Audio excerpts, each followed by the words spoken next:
अस्सलाम वालेकुम, कैसे हैं आप सब।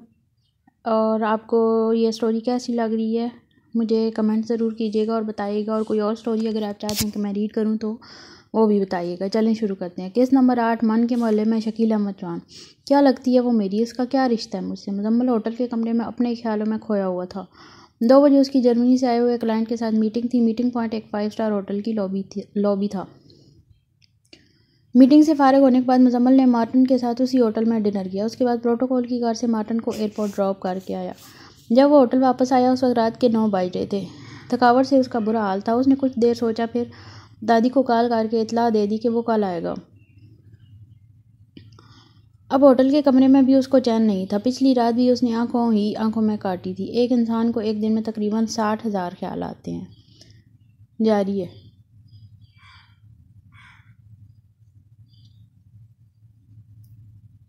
मुजम्मिल ने किसी किताब में पढ़ा था। फिर उसने सोचना शुरू किया कि पिछले 36 घंटों में मुझे कौन कौन से ख्याल आए हैं। मार्टिन के साथ गुजारे तकरीबन 7 घंटों के अलावा उसने सिर्फ माम के मुतल्लिक ही सोचा था। वो बंदा जिसने लंदन की सारी रातों में भी किसी लड़की को तो दूर की बात कभी इसके ख्याल को भी अपने पास आने नहीं दिया, आज ख्यालों के आगे बेबस था। एक ख्याल 3 से 13 सेकंड इंसान के दिमाग में रहता है। उसे पड़ी हुई एक और बात याद आई थी। ये ख्याल नहीं है मुजम्मल बेग ने होटल के कमरे में लगे हुए बड़े से शीशे में खुद को देखते हुए खुद कलामी की।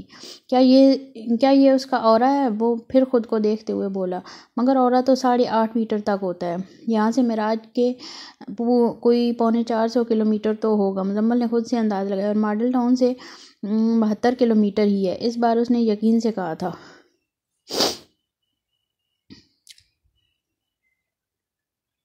फिर ये क्या है जिसने मेरा सुकून बर्बाद करके रख दिया। उसने खुद की परेशानी खुद ही से पूछी। आज उसकी मुलायम आवाज़ में खरखराहट आ गई थी। उसका शांत रहने वाला रुखसार बेचैन था।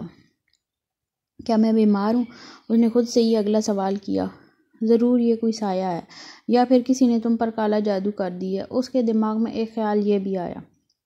उसने कुछ देर सोचने के बाद खुद कलामी की। हो सकता है, ये भी हो सकता है, पाकिस्तान में तो ऐसा बहुत कुछ होता है।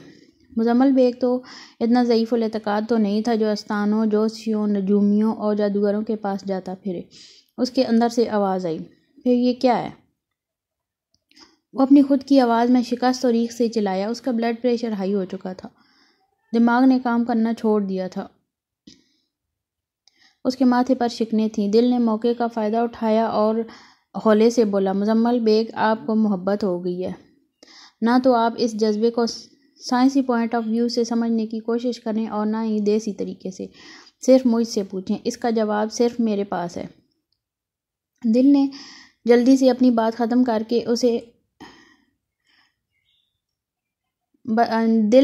अपनी बात ख़त्म की। उसे डर था कहीं दिमाग को होश ना आ जाए। मुजम्मल खड़ा था। उसने साइड टेबल से पानी उठाया और एक ही सांस में घटाघट काफ़ी सारा पानी पी गया। थोड़ी देर बाद उसने खुद को काफ़ी बेहतर महसूस पाया।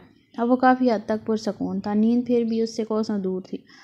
कुछ देर सोचने के बाद उसने अपना सामान उठाया और होटल से चेकआउट कर आया।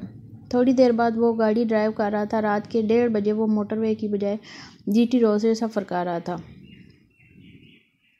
इतना लंबा सफ़र उसे खुद भी पता नहीं चला कैसे तय हो गया। तकरीबन 5 बजे के करीब उसने अपनी गाड़ी श्रामिक्स की बंद पड़ी फैक्ट्री के साथ पार की।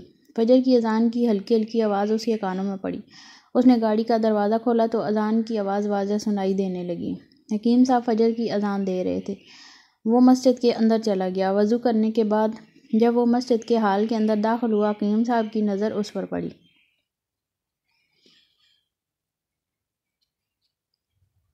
मुजम्मल बेग। हकीम साहब ने मुजम्मल को देखकर सिर्फ इतना कहा। मुजम्मल के चेहरे पर फीकी मुस्कुराहट उभरी। वो बोला, कुछ नहीं। मुजम्मल फजर की सुनते पढ़ने लगा। इस दौरान मस्जिद में नमाजी आना शुरू हो गया। फजर की नमाज हकीम साहब ने पढ़ाई। 5 मुक्तदियों में से पांचवां मुजम्मल था। हकीम साहब और गुलाब इस मस्जिद के पक्के नमाजी थे। फजर और मगरिब की नमाजों में 2-4 अफराद और कुछ बच्चों का इजाफा हो जाता था।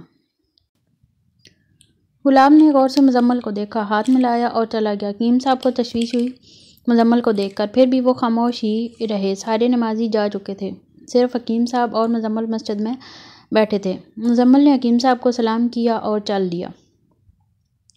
मुजम्मल ने मस्जिद के बैरूनी दरवाजे से निकलते हुए निगाह उठाई। माम पहले से खिड़की खोले खड़ी थी। उसकी बुरी आंखों में सुर्ख डोरे थे। वह ऐसे तड़प रही थी जैसे माही बेआब।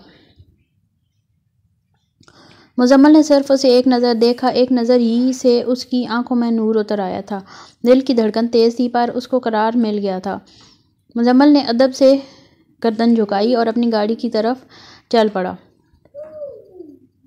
गाड़ी में इर्द गिर्द देख के बगैर बैठा और वहाँ से चला गया।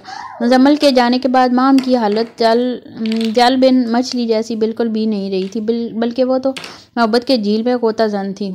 माही को आपसे निकाल लिया जाए तो वो तड़प तड़प कर जान दे देती है। माम की हालत माही जैसी ही थी और मुजम्मल उसके लिए आब याद जैसा बन चुका था। इस सब के बावजूद वो ज़बान से इनकार ही कर रही थी। माम के दिल को भी मुजम्मल के दीदार से करार मिल गया था। लाहौर पहुंचकर मुजम्मल ने पेट भरकर नाश्ता किया और लंबी तान कर सुकून की नींद सो गया। अब मुजम्मल का ये मामूल बन गया था। वो सारा दिन काम करता और रात को जल्दी सो जाता। रात के दूसरे पहर उठता, अपनी गाड़ी निकालता और मेराज के रवाना हो जाता। फजर की नमाज पढ़ता। सब नमाजियों के जाने के बाद मस्जिद से निकलता। वो खिड़की में नूर बांटने के लिए खड़ी होती। मुजम्मल आंखों से आंखों में नूर उतारता, फिर गर्दन झुकाकर वापस लाहौर चला जाता। 1.5 माह का अरसा इसी तरह गुजर गया। हकीम साहब और इशाल को सब कुछ पता चल गया था। उनके तवस्सुत से ये खबर अरूसा को पता चली तो उसको कुछ फिक्र लाग हुई। इशाल ने शुरू ही में मुमताज़ बेगम को मोबाइल पर सारी तोता मैना की कहानी सुना दी थी। मुमताज़ बेगम खुश भी बहुत थी, साथ ही साथ अंदर से एक डर भी था। मुजम्मल की एक डाल मुमताज़ बेगम की नज़र में हकीम आकल इंसारी भी थे। हकीम साहब के मुतालिक सोच कर उनको तसल्ली हो जाती। इलाके के लोगों में तशवीश बढ़ गई थी। अब वो सोचने लगे थे कि ये लड़का क्यों हर रोज़ मॉडल टाउन लाहौर से मेराज के आता है।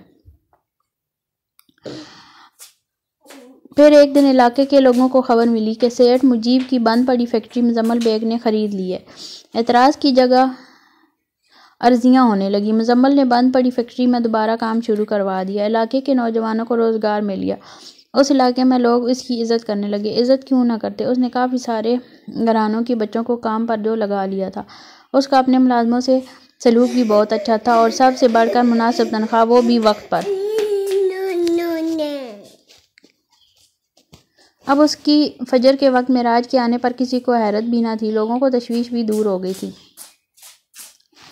एक और हैरत की बात यह थी कि खामोश मोहब्बत की इस कहानी का हकीम साहब के घराने के अलावा किसी को इल्म नहीं था। माम की खिड़की पुरानी वजह की थी, जिसके ऊपर एक मखरूती छज्जा था। लकड़ी के 2 तख्ते जो गली की तरफ खुलते थे। तख्तों के पीछे लोहे की सीधे सरिये थे। माम जब खिड़की में खड़ी होती तो लकड़ी के तख्ते गली की तरफ खुल जाते, जिसकी वजह से वो गली में से गुजरने वालों की नज़रों से महफूज रहती। अब लकड़ी के तख्ते 24 घंटे खुले रहते। अलबत्ता लोहे की सरियों के पीछे कमरे के अंदर एक मोटा पर्दा हमेशा खिड़की पर पड़ा रहता था। माम उस पर्दे को सिर्फ फजर के वक्त हटाती थी।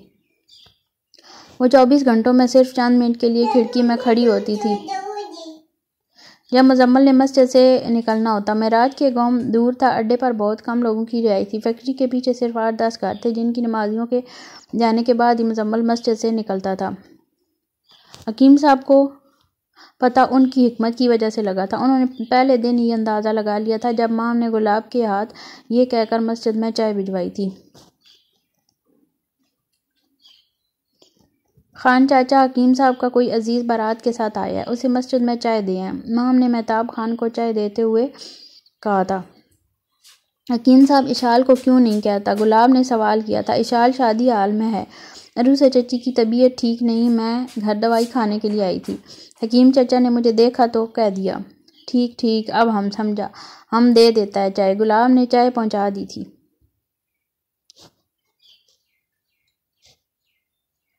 शुरू में मस्जिद के दूसरे नमाजियों को भी मुजम्मल पर शक गुजरा था। उनके शक को शबात हकीम साहब ने ये कहकर दूर कर दिए थे कि मुजम्मल मेरा रिश्तेदार है, उसका एक घर गुजरांवाला शहर में भी है। वो फजर की नमाज पढ़ने यहाँ आ जाता है, नमाज पढ़कर लाहौर चला जाता है।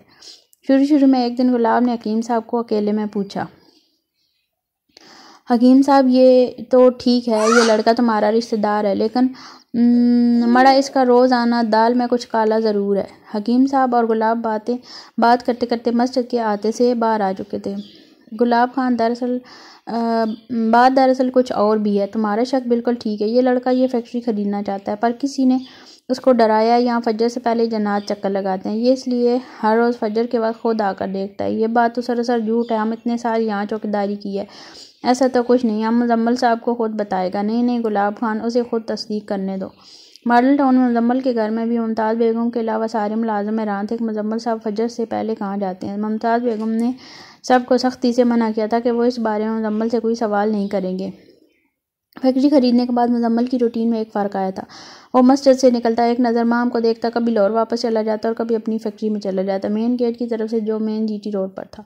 दोपहर 12 बजे तक फैक्ट्री के मामला देखता, फिर लाहौर चला जाता। मुजम्मल की फैक्ट्री खरीदने के बाद शमाइल को फिर से उसका ख्याल आया। सितारा ने उसे समझाया, पहले भी तुम मुजम्मल के चक्कर में फेसबुक पर पता नहीं किस किस से बेवकूफ़ बनती रही हो। मुजम्मल का ख्याल दिल से निकाल दो। सितारा के पानी डालने से शमाइल के इश्क की जाग वक्ती तौर पर बह गई थी।